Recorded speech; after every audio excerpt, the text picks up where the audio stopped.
evening, everyone. I am Michelle Kidwell Gilbert, chair of the Archaeology Committee of the National... It's not on? It's on. Closer to your mouth. Closer to my mouth. Thank you. Okay. I'm chair of the Archaeology Committee of the National Arts Club. For those in the audience who are not familiar with the Arts Club, founded in 1898, we're a 501c3 nonprofit based in Gramercy Park with a mission to stimulate, foster, and promote public interest in the arts. Annually, the club offers more than 150 free programs, including exhibitions, lectures, readings, theatrical and musical performances. For more information about the Arts Club, kindly visit us at nationalartsclub.org or find us on Facebook, Instagram, YouTube. On behalf of the President, Dr. Tara Cortez, Board of Governors, and the Archaeology Committee, I am particularly delighted that returning lecturer Dr. Peter Lacovara will discuss the burial of Queen Ahhotep. And when I say returning, this is his third lecture. And there are very few who qualify for that. Right. Now, we have in the audience some members of the American Research Center in Egypt, and that includes myself. My appreciation for all of you being present, and may I ask the members of RC to stand? Because it's one of the foremost groups in the country for Egyptology. Peter and I are already standing. We're members of RC, and you'll hear about Peter in this. This is our second program relating to a major city known as Thebes. The first, given in 2020 by Professor Paul Cartledge, concerned Hellenic Thebes, its glory and demise at the hands of Alexander the Great. Paul's oration, Thebes, the Forgotten City of Ancient Greece, can be found on the club's YouTube channel, with advance notice that on April 7th, Rachel Koser is going to treat Alexander and about her new book on Alexander the Great. Regrettably, my home in Florida has suffered greatly from Hurricanes Helene and Milton, making me too busy, again regrettably, with associated issues to compose my customary introduction. So I requested that our wonderful Nadine at the club reproduce an article that I wrote. Okay, I have just a few copies left. Oh, wonderful. The Clash of Civilizations. And this was done for the St. Petersburg Opera Company. They did a production of Samson and Delilah, which Gordon and I co-sponsored. And what I did was I discussed the historic as well as archaeological interactions between the Egyptians, Israelites, and the Philistines, which provides some semi-context to Dr. Lacovara's talk, focusing on the overthrow of Hyksos rule, and I mentioned the Hyksos in the article. Peter Lacovara received his doctorate in Egyptian archaeology from the Oriental Institute of the University of Chicago, formerly served as senior curator of ancient art at the Michael C. Carlos Museum of Emory University in Atlanta, and directs the Ancient Egyptian Heritage and Archaeology Fund, a private nonprofit organization which supports research and conservation of Egyptian history and culture. In particular, it seeks to record and publish sites and monuments at risk from cultural and urban expansion, looting, vandalism, and climate change. Additionally, Peter directs excavations and restorations at Deir el-Baris in Upper Egypt, which includes a palace built by Theban, that name again, kings, during their campaign against the aforementioned Hyksos. So my article does relate. And it really relates a lot to this evening's presentation. Now, Peter, along with the American Research in Cairo, recently received an archaeological field research grant from RC for rescue archaeology at his site. So we have RC a couple of times coming to Beer. He will also participate, and I want you to make a note of this, in the forthcoming June 17th panel entitled Lanny Bell, An Archaeological Life, in collaboration with the American Research Center in Egypt's New York chapter. And I will tell you, I refer to Lanny Bell as the late, great Lanny Bell. He spoke at the club a number of times in connection with RC and the Archaeological Institute of America. He was amazing. Now, kindly join with the Archaeology Committee in welcoming Dr. Peter Lacovara, and I thank you in advance. Thanks so much. Stick this in here. Does this go? I'll let you do it. Don't want to break it. Okay, is that good? Can you hear me? Okay, how's that? Better? Okay, well, one of the greatest discoveries in the history of Egyptian archaeology is also one of the earliest, and perhaps not as familiar to you as some of the others, but it's as important as Tutankhamun and some of the other great discoveries in Egyptian archaeology. So the burial of Queen Ahhotep was discovered in 1859 in the very early days of excavation in Egypt, and under the direction of Auguste Mariette, who was the first founder of the Egyptian Antiquities Service and the Egyptian Museum. But he excavated all over Egypt. He had teams excavating everywhere, Saqqara, Thebes, Aswan, and he would only go visit if they found something spectacular. So as a result, the recording of a lot of his excavations leaves a lot to be desired. And this happened with the discovery of Queen Ahhotep's burial.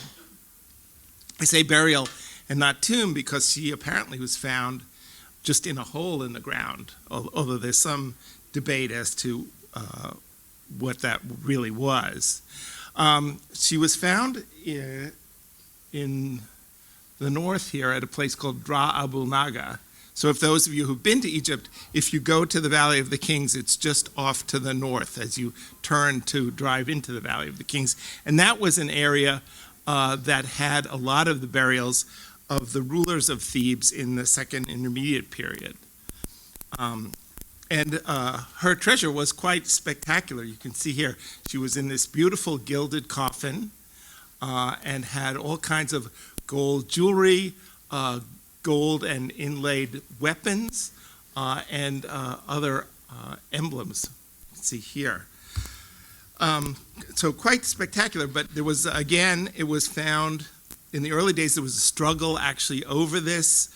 Some kind of local chieftains tried to grab it and sequester it. Finally, the Antiquities Service was able to get it back, but unfortunately the queen was gone.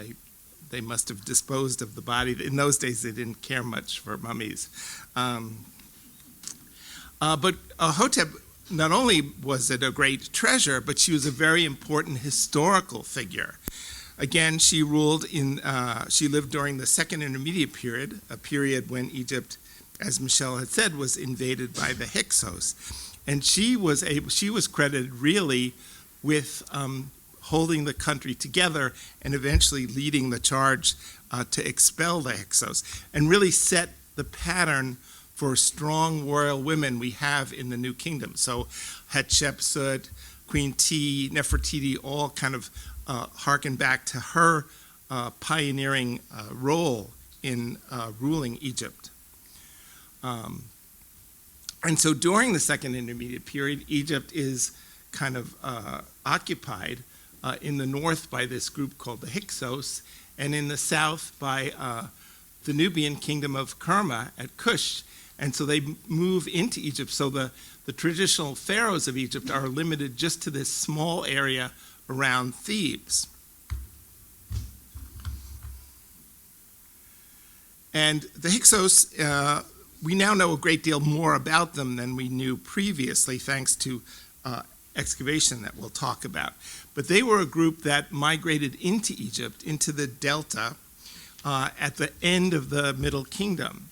And the Middle Kingdom, what happened was the sort of central government fell apart, and trade was part of the central government. The treasury would send out trading expeditions all over the Mediterranean and down the Red Sea to bring goods into Egypt. But once this system collapsed, then itinerant traders and migrants moved into the Delta, growing wealthy on the trade that they then controlled, and eventually formed their own kingdom and ruled over much of the northern part of Egypt. And they eventually came into conflict with the Thebans. And there's a famous tale called the Quarrel of Apophis and Seqenenre. And Apophis, who is the Hyksos king, writes to Seqenenre, the Theban king, and says, "The noise from the hippopotami in Thebes is keeping me awake at night." And it's a slight on Seqenenre, because one of the kind of ritual duties of the king is to kill the hippopotamus, because he represents evil. As many of you know, a hippopotamus is the most dangerous animal in Africa. And so he's, of course, saying that Seqenenre is not doing his royal duty in keeping things calm in Thebes. But here's Seqenenre's coffin. He's the earliest king of the New Kingdom, or just before the New Kingdom that we have, and it's in the Cairo Museum now.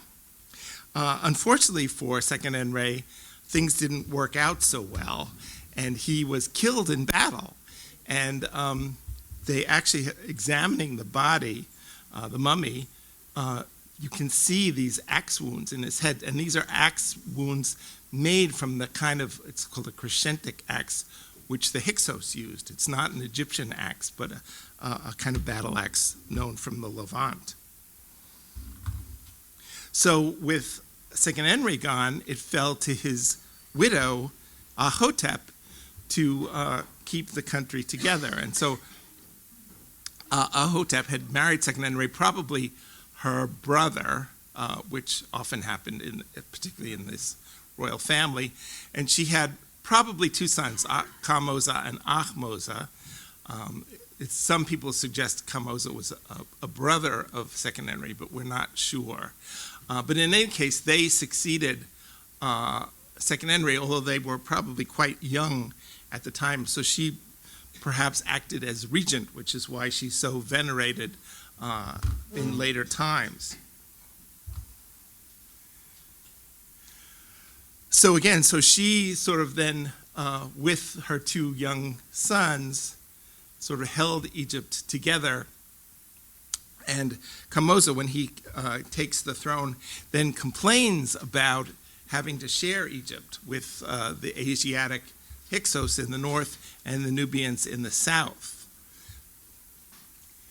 And so what happens is that, of course, eventually there's a battle. And we can see this in Ahhotep's burial, because there are a lot of weapons and model weapons placed with her, including this an actual Egyptian battle axe, and model axes in silver and gold, and this beautiful axe here in gold and semi-precious stones. And what's interesting is that there's a Minoan griffin here. So we're having influence, even though it's a period of turmoil in Egypt, we're having lots of foreign influence. So we have this Minoan griffin. And we also see these griffins here. This is a reconstruction of the throne room in the Hyksos Palace at Tel Adaba. And this site has been excavated by the Austrians for about 25, 30 years now, and they've made remarkable discoveries, and that's how we know much more about the Hyksos than we did previously. But what was really amazing is in the ruins of the Hyksos Palace, they found all these Aegeanizing frescoes. In fact, there are more Aegean-type frescoes from Teledaba from Avaris than the entire Aegean world combined. Then Greece, Crete, Thera, Santorini, all put together. And these kind of scenes that, bull leaping, all the kinds of things from Crete. And they're done by Minoan artists. And we know that because they're painted in true fresco, that is pigment on wet plaster. And the Egyptians didn't paint that way. They painted on dry plaster. And even Ahhotep, some of Ahhotep's treasure shows more Minoan influence. So this dagger here is very much like Minoan and Mycenaean daggers. The way this hilt is done, the way the pommel here with four heads, and then this inlaid yellow band running down the center of the dagger, which is known from some of the famous shaft grave tombs at Mycenae. Here you can see some details.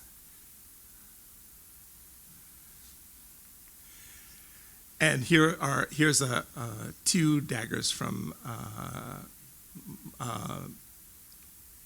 Mycenae. So again, with this yellow inlay here and the same kind of hilt grip on the dagger. Whereas Egyptian daggers are very different. This is Hotep's also dagger, but this is a typical Egyptian dagger of the period. You can see very elegant in design. What's even more interesting is that there were two model boats found in the tomb. So one in gold on wheels. This is some of the earliest find of a wheeled vehicle in ancient Egypt. And the other one in silver. And if you look, it's kind of an odd shape. And Shelley Waxman of the Institute of Nautical Archaeology at Texas A&M recently suggested it's actually a Minoan boat. These are from Thera, from frescoes there, and you can see it's the same shape with this tall prow and pointed bow. So again, more internationalism in this treasure. And then one of the most famous objects from Ahhotep's burial is this necklace of three kind of abstracted gold flies. See, kind of Brancusi-esque. And these are thought to be awards of valor, and they are quite famous. In fact, they were even copied by Elizabeth Taylor for slightly later than they should be. But what's interesting about them is that we get such flies in the kingdom of Kerma. They're awards for Kerma warriors wear these in gold and silver or ivory. These two, this is a bad shot of them that were in Khartoum, but these are paralleled by two exactly the same small flies found in Ahhotep's tomb burial. And also she had this, again, another weapon. It's an archer's grip. So archers would wear this on their wrist so that when they drew the bow, it wouldn't scrape their wrist. But here, done in gold and inlaid with semi-precious stones, and with the cartouche of Ahmoza on it. And you can see it imitates a rope. The actual ones are made with leather and rope. And there's some in the Metropolitan that have been excavated. And then another very spectacular thing is her broad collar here. And unfortunately, it was in pieces, so we don't know the exact kind of stringing. But again, we can see, even in this, kind of Minoan influence. So we have running spirals and then animals in this kind of flying gallop, which is an Aegean kind of style. We have also more traditional Egyptian jewelry. So we have this pectoral here of Ahmoza buried with her, showing Ahmoza being ritually baptized by gods of Upper and Lower Egypt. And then another bracelet here with a falcon, inlaid again in semi-precious stones on gold. And bracelets as well. This bracelet shows, again, more traditional gods of Upper and Lower Egypt, the souls of Pe and Dep in gold inlaid with lapis lazuli, again, imported from Afghanistan. So quite an international piece. And a more traditional Egyptian bracelet here, made of hundreds of tiny little ring beads in turquoise, lapis, gold, and carnelian with Ahmosa's name on it. And just plain gold bangle bracelets, almost a dozen of these. And this wonderful inlaid, lapis again, inlaid gold scarab. Also a mirror as well, so in gold and ebony. And a fan showing a Ahmosa, offering to a falcon-headed god. We don't know, probably Horus, but it's not named who it is, and there are a number of falcon-headed gods. But very similar, like the fan you know of from Tutankhamun's tomb. And then even a little game piece, so a little Senate piece, so for the queen to play in the afterlife. So, but things get more complicated then a few decades later when Marriott's successor, Gaston Maspero, heads the Antiquity Service and again is having people excavating all over Egypt. And they find the famous Deir el-Bahri cache, the cache where all the royal mummies, or many of the royal mummies, had been secreted in the 21st dynasty. And these had been discovered by local tomb robbers, but word got back to Cairo, and they were able to come down and sequester them. And inside this burial, although not containing a body of a queen, was this large sarcophagus, large coffin, inscribed for Queen Ahhotep. And it gives the same titles that the smaller coffin that had been found at Drabal Naga had, but it also had an additional title of King's Mother. And so some Egyptologists have suggested this is another Queen Ahhotep, that there's more than one. But there's no evidence for another Queen Ahhotep. There's only depictions and references historically to one. And this is a scene from a Theban tomb venerating the ancestors of the New Kingdom. And you can see there's only one Ahhotep here. And we know, starting with the reign of her son, Ahmosa, that we begin to get double coffins. So here, for instance, Candy Keller quite brilliantly discovered that one of the coffins that was reused for Ahmosa's son was actually the inner coffin for Ahmosa. And you can see that what happened was when at the end of the New Kingdom, all the royal tombs in the Valley of the Kings were opened because it was a period of economic downturn. And so what they did was they stripped the coffins of their gold and jewels and the mummies as well, and then reburied them in this secret tomb, supposedly for safekeeping, but really actually to recycle all the golds and jewels for their own tombs. One of the problems is that the coffin from Drabal Naga doesn't seem to fit in the coffin from Deir el-Bahri, even though it's much larger. They're about the same size, but it's a bit too wide. But we know from other Egyptian burials that sometimes they did make these mistakes, and we have a number of coffins where the inner one doesn't fit the outer one, and also where the inner one and the outer one have different titles on them. And here are two very similar examples. So if we go back and look at these two, you can see how similar these are, the coffins of Marriott Amen just a few decades later that was found under the Temple of Hatshepsut at Deir el-Bahri. But you can see very similar. And again, these are nested, so these form a set. And we know later on in the New Kingdom, in the 18th dynasty, we do get sets of coffins, including giant anthropoid outer ones, such as this one from the tomb of Yuya and Tuya. And one of the things we know, there's another question about the burial, is that, is it really her burial? Is it a robber's cache? is it a reburial? Is when they were taking all these coffins and mummies out of their royal tombs, did they then rebury her? Did they take her out of her tomb and rebury her? And we have, fortunately, this papyrus called the Abbot Papyrus, and it talks about finding the robbers who were robbing the royal tombs before the kind of mass disinterment that was done officially. And they talk about the pyramid of Kamoza being robbed. So we know that Kamoza was buried in a pyramid, but just 2 years before Ahhotep was found, his burial was found, again, just in a hole in the ground, not in a tomb, not in a pyramid.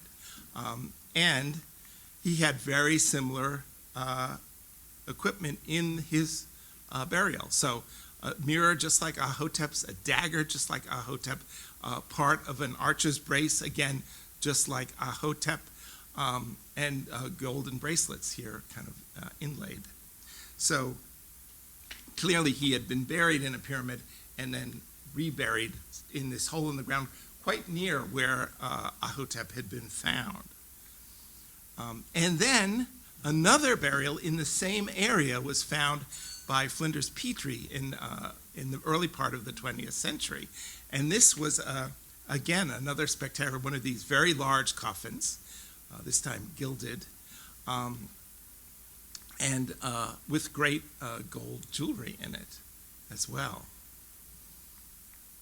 And that's in Edinburgh, in the National Museum now, if you ever go to Scotland. It's quite spectacular tomb group.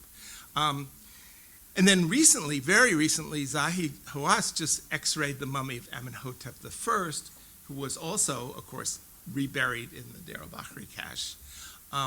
But what's amazing is, although most of the other royal mummies had been unwrapped and completely stripped of their gold and jewels by the priests who reburied them in the 21st dynasty, Amenhotep I still had most of his gold, jewels, and amulets on him. And this is because, like Kamoza, like Ahhotep, he was especially revered as founding the new kingdom.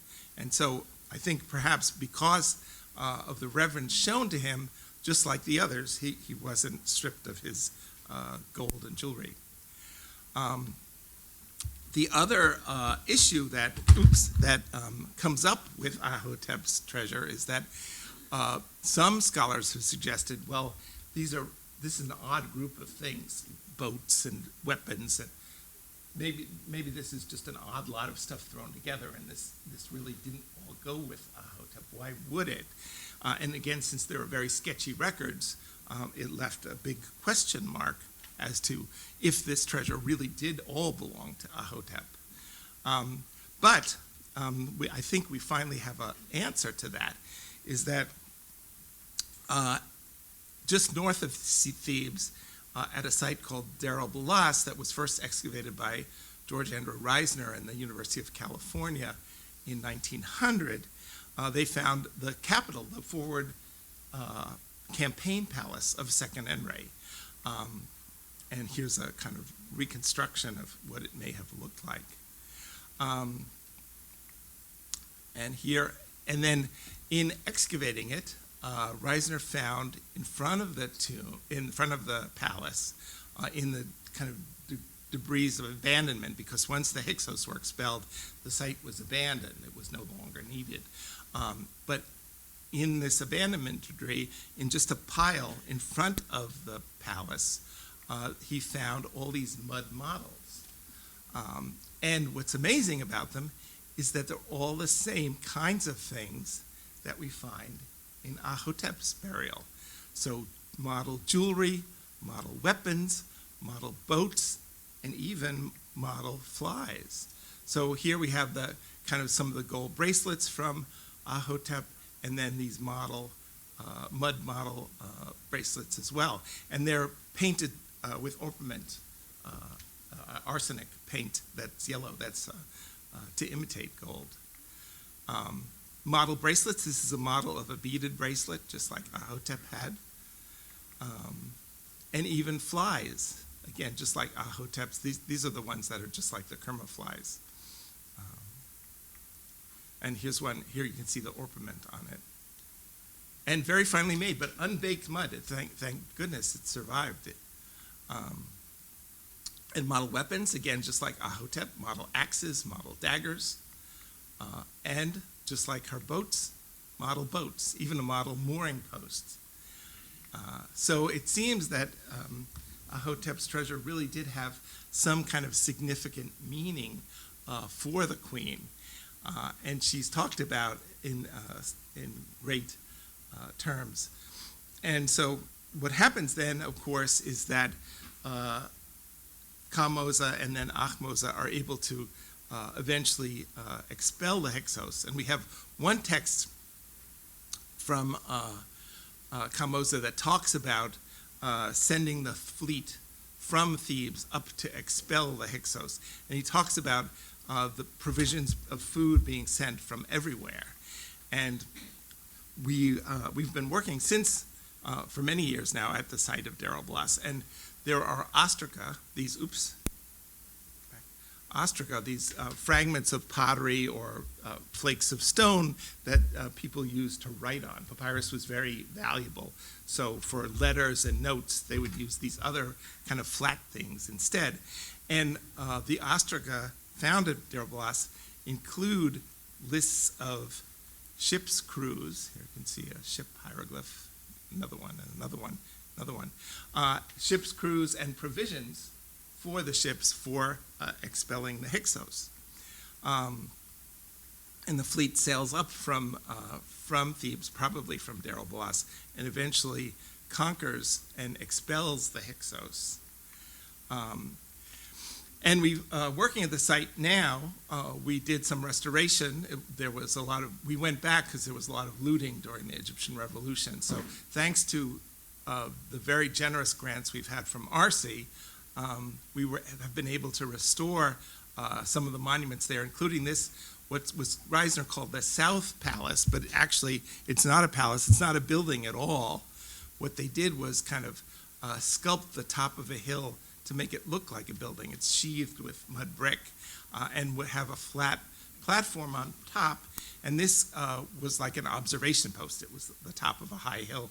So they could see the plains to the south where the army was assembled and the Nile where the ships would dock and get ready to expel the Hyksos. And in cleaning it, to restore it, we found fragments of the warships that the Thebans used to expel the Hyksos in cedar imported from Lebanon and painted red, just like the depictions of these warships. And here you can see kind of an example there. So anyway, that's our discoveries there. So we're still working at the site. You can go to our website and see our excavations and our progress there. But it's a really fascinating period, and we're learning a lot more about it all the time. Anyway, any questions?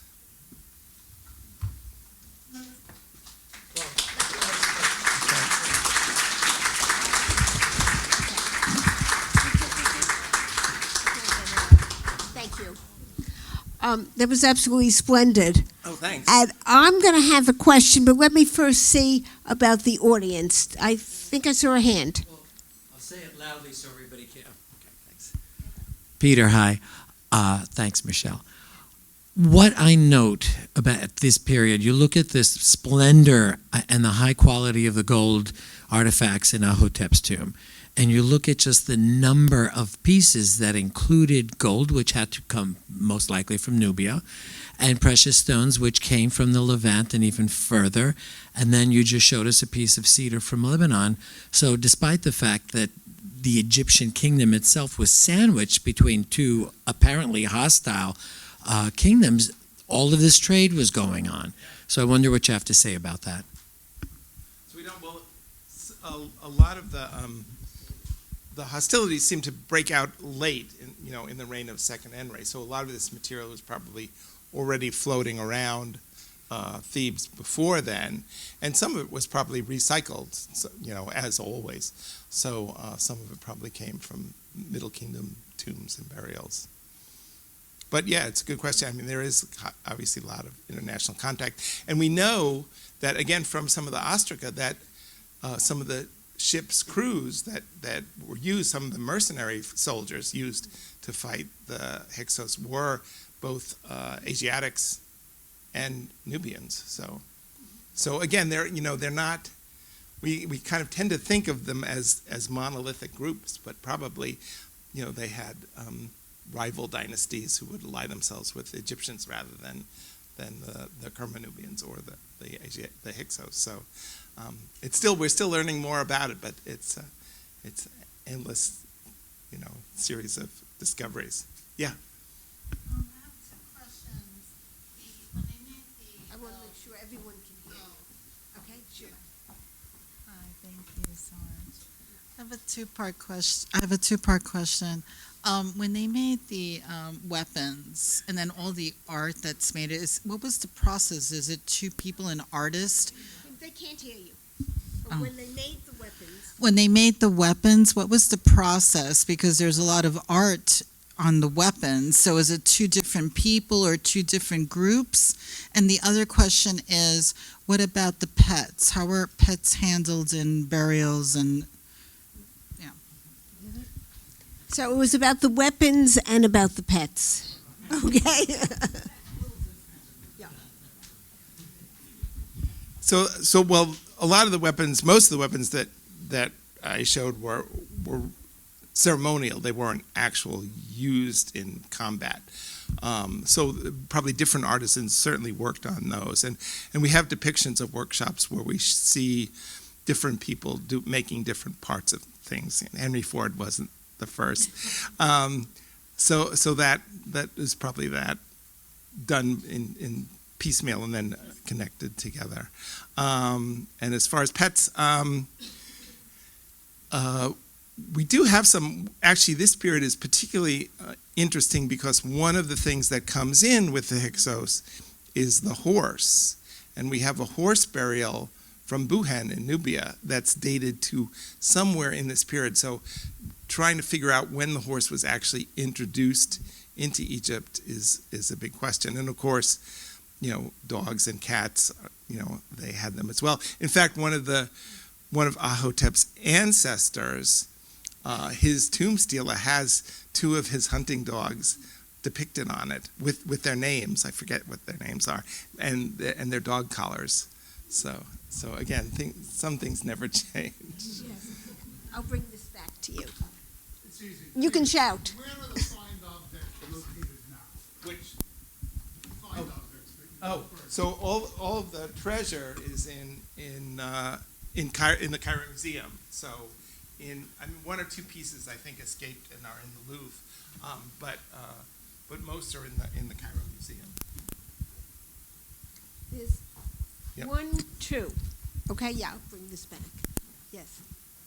Is there any evidence that Ahhotep was actively involved in battle because of these objects that were, weapons? Again, I think she probably, orchestrated the battle. I don't think she actually led. She wasn't the Amazon, so she didn't lead. I don't think that would happen. So. Okay. Now, there was a hand over there. Yes. Let's see if you can do it loudly. Do you want to stand up? Oh, yes, you. I'll bring this.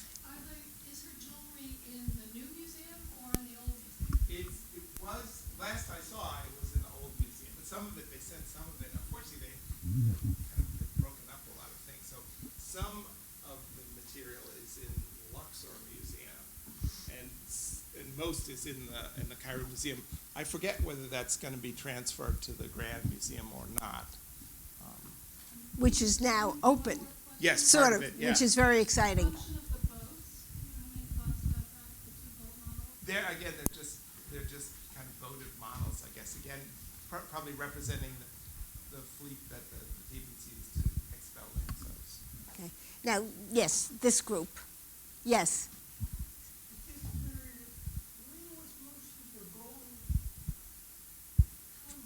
Mostly almost all from Nubia. So it came from the Second Cataract, from the area. This is why they constantly were fighting with the Nubians to control that. Yeah. Yes. Okay, one and then two. One first. Yes. I just was wondering about what the relationship is like working in Egypt now, or it sounds like you mentioned the Austrian had worked for many years on one area, and you've been working on this area. Is there some kind of relationship with the local Egyptian archaeologists? Yes, we all work throughout Egypt, there are local inspectorates who are part of the umbrella of the Egyptian Antiquities Organization, and we work with them and under their supervision.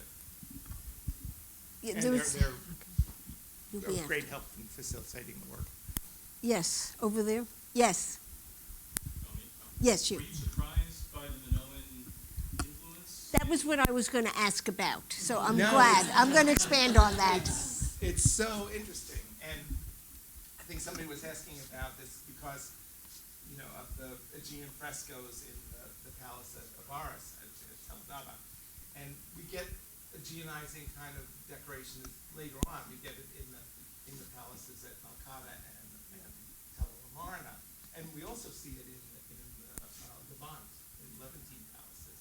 And I said it's like in the 18th century you find French furniture in St. Petersburg and in the White House. It's to show how cosmopolitan you were, how sophisticated you were. So this is a way of showing, your ability to command these things. Absolutely. Now, I want to, that follows my question, okay? Thank you very much for raising it. We've had programs here. Diana Craig Patch spoke about the palace of Amenhotep III with Minoan artists. I'm sorry. Microphone. I'm sorry. I'm the one who needs it, and none of you do. Okay. So what I said was, we had Diana Craig Patch many years ago speak about Minoan artists involved with the palace of Amenhotep III, the father of Akhenaten. We've had programs. Barbie Cole, who are you calling a Philistine? The Philistines were from Crete. And we had recently Daniel Masters talk about a Philistine tomb. And I mentioned the Philistines, those who picked up what I wrote, I mentioned the Philistines and Crete also, that they came from there. And it's very, to me, and this has nothing to do with Egypt now, it's amazing. They were part of the sea power, and you show a slide of the sea people. Yeah. And they were known as the Paliset, that eventually is called the Philistines and then the Palestinians. It's the same group. And they give up this extraordinary tradition of beautiful paintings. In time, we saw some of them here, and it amazes me that they abandoned their own culture, which was one of the most extraordinary that I know of from the ancient world. Well, the sea peoples are Are kind of an mixture. amalgam of different people. Yes. So it's not Just one. exactly the same. And we're Yes. talking about many, many centuries later. So. Many centuries later, and yet you have so much in Knossos, Festum, all the sites in Crete. So to me, that was one of the very interesting facts for researching it. So I'm glad you asked that question. Now, there were hands over here. Yes. Me? Yes, please. You mentioned how you are operating under the jurisdiction or like under Egyptian inspection. Is there kind of now like an agreement of who owns the found artifacts now? The Egyptians own it all, everything. Yes. So you Sorry, can't say take. that again? The Egyptians own it all. You can't take anything out anymore. You Not can't for the. even like take it out to study? Nope, not even a potsherd. No, Oh. or a soil sample. No, nothing. It all has to be studied in Egypt, So and then it how- has been since 1980. So Yeah. Like have international like Austria and the U.S. built facilities there to study things? they have, and the Egyptians have also. The Egyptian government has a lot of analytical facilities that they've constructed. And from 1970, there were some UN regulations that artifacts, antiquities, cannot be taken out, that you need strong provenance. And it's very important when you go to a museum, see the history of ownership of a piece also. Yeah. Other questions? Yes, there's a question here. You showed a slide with a number Yes. What do we learn from those titles? And I'm interested in one in particular. Let me have you speak first. Okay. I know. If I can go back to that. Would you mind? Thank you. No. These questions are wonderful, and they really embrace many topics and give us a deeper understanding. Go.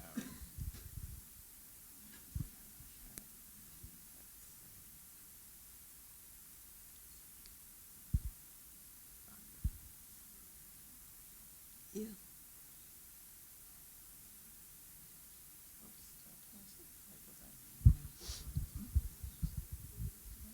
No, I missed it. Okay.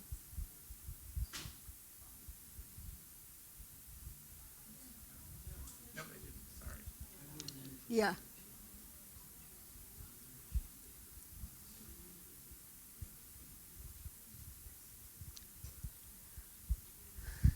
Oh, here we go. Okay, this.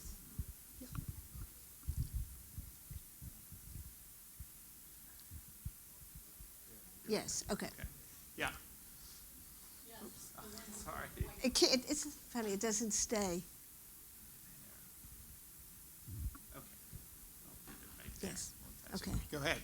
Sorry. Yep. Yeah. Which title? The beautiful white crown. It's just a title that is often found with queens. We don't really know what it means.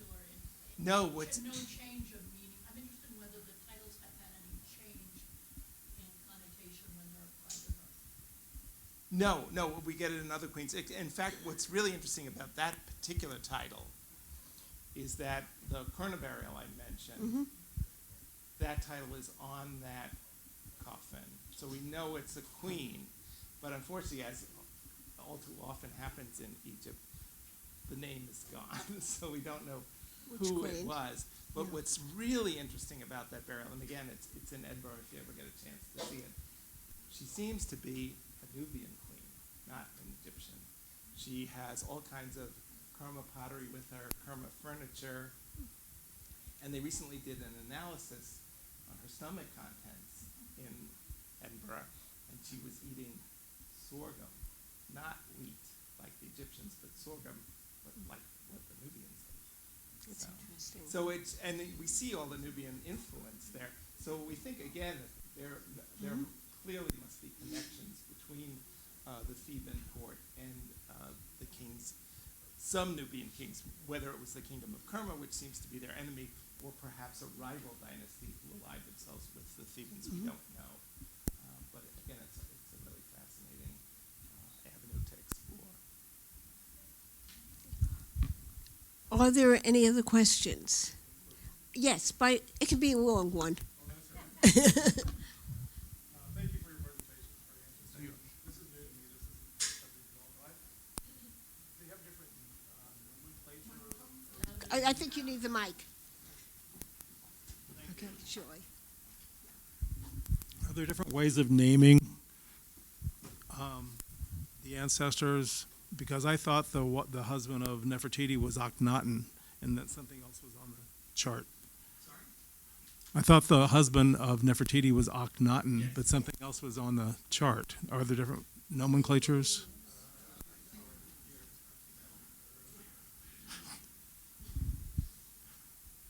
Like the Philip Glass opera, I Akhenaten. loved it. May I for a second?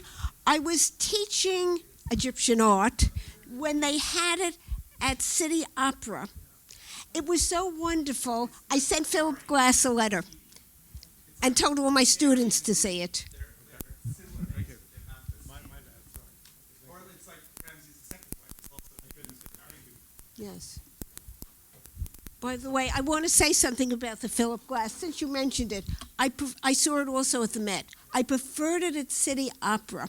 And what was so strong to me is throughout the opera, people were constructing like sandcastles, sand mountains.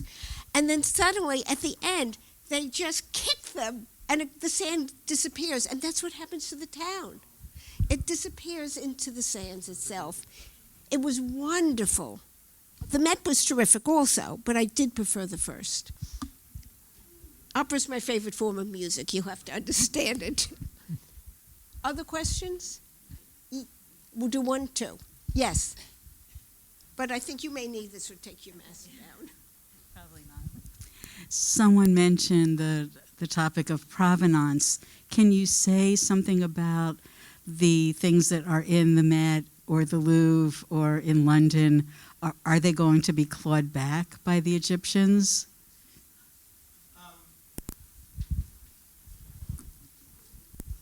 That's a tough.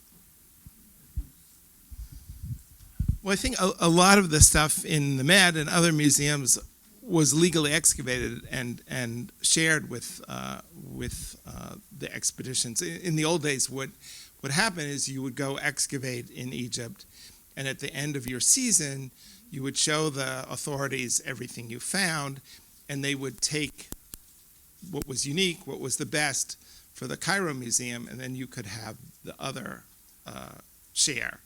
And this continued on for almost 100 years.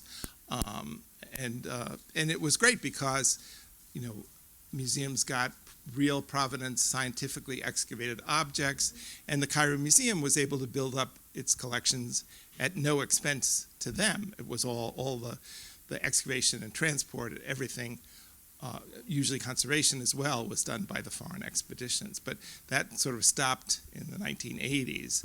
So nowadays, some